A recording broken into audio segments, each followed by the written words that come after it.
Good morning, students. Today's topic is, or today's question is, calculate magnetic field due to straight solenoid using ampere circuit law. Ampere circuit law का हमें फिर से use करना है. एक second number application है ये आपकी.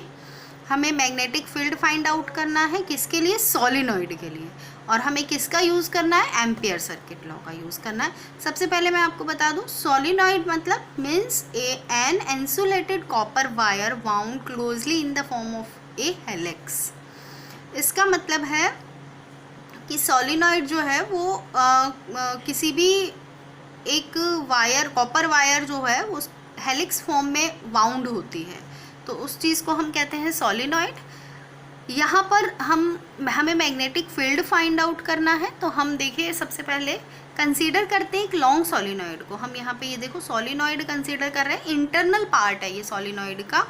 इंटरनल पार्ट में हम मैग्नेटिक फील्ड को ड्रॉ कर रहे हैं. मैग्नेटिक फील्ड हमेशा इंटरनल बात करते हैं तो पैरेलल फॉर्म में जाती है. तो ये हमारे पास मैग्नेटिक फील्ड है जो पैरेलल फॉर्म में हमें दिख रही है. इस मैग्नेटिक फील्ड में हमने क्या किया है, एक rectangular close path ABCD consider किया है. इस रेक्टेंगुलर क्लोज पाथ जो है, या लूप कह सकते हैं, लूप जो है उसको हमने कंसीडर करने के बाद हमें मैग्नेटिक फील्ड एज्यूम करना है, यानी कि फाइंड करना है, डिटरमाइन करना है. According to Ampere's circuit law B.dl is equals to mu naught I. अब यहाँ पे जो B.dl है उसके लिए आप देखें, जो हमने लूप लिया है उसकी हम ब्रांच देख रहे हैं. AB ब्रांच है, BC ब्रांच है, CD ब्रांच है और DA ब्रांच है. हमने 4 ब्रांच के अकॉर्डिंग लूप कंसीडर कर लिया है. तो सबसे पहले हमें जो B.dl है उसको भी 4 पार्ट में डिवाइड करना पड़ेगा, यानी A से B B.dl, B से C B.dl, C से D B.dl, D से A B.dl is equals to mu naught I. Okay, यहाँ पे B और DL इसके बीच में हम सबसे पहले एंगल अपना देख लेते हैं. जब हम A और B की बात करते हैं, A और B ब्रांच की बात करते हैं, तो उस समय हमारा DL भी इसी डायरेक्शन में जा रहा है और B भी इसी डायरेक्शन में जा रहा है. इसीलिए जब हम यहाँ पर इसको डॉट प्रोडक्ट हटा के कॉस थीटा यूज़ करेंगे तो वहाँ पे थीटा की वैल्यू हमारी 0 हो जाएगी, क्योंकि दोनों चीज़ें हमारी इक्वल डायरेक्शन में पैरेलल हैं एक दूसरे के. तो इस it means theta is equals to 0. अब बात करें आप B से C के बीच में, तो B से C के बीच में आप BC की डायरेक्शन आपकी इस तरीके से अपवार्ड है और DL की डायरेक्शन अपवार्ड है और B की डायरेक्शन आपकी सेम इधर है.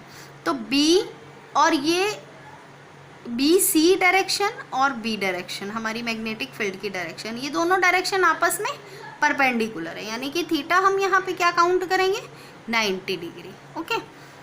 थर्ड हम बात करते हैं C से D के बीच में. C से D के बीच में ये देखिए, ये CD इस डायरेक्शन में हमारा DL जा रहा है और B हमारा इस डायरेक्शन में था. तो according to the direction theta is equals to 180 degree. 180 degree हमने काउंट कर लिया है. लास्ट हमारी ब्रांच है D से A. D से A ब्रांच में फिर से हमारा 90 और B, तो थीटा हमारा हो जाएगा ये 90. ओके. तो सबसे पहले हम फिर से फर्स्ट के लिए देख लेते हैं. कॉस थीटा की वैल्यू 0, तो BDL A से लेके B तक, यहाँ पे कॉस 90 इज इक्वल्स टू 0 होता है, तो कंप्लीट वैल्यू हमारी ये 0 बन जाती है.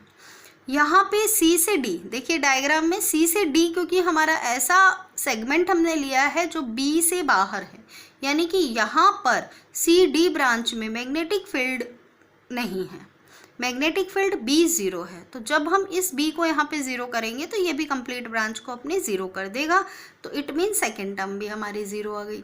अब आए अपनी लास्ट टर्म में, D से A यानी कि 90 और cos 90 हमारा फिर भी 0 होता है, तो ये भी हमारी 0 हो गई. तो तीनों टर्म हमारी यहाँ पे 0 हो जाती हैं. सिर्फ एक टर्म हमारी बचती है A से B BDL is equals to mu naught I. Okay.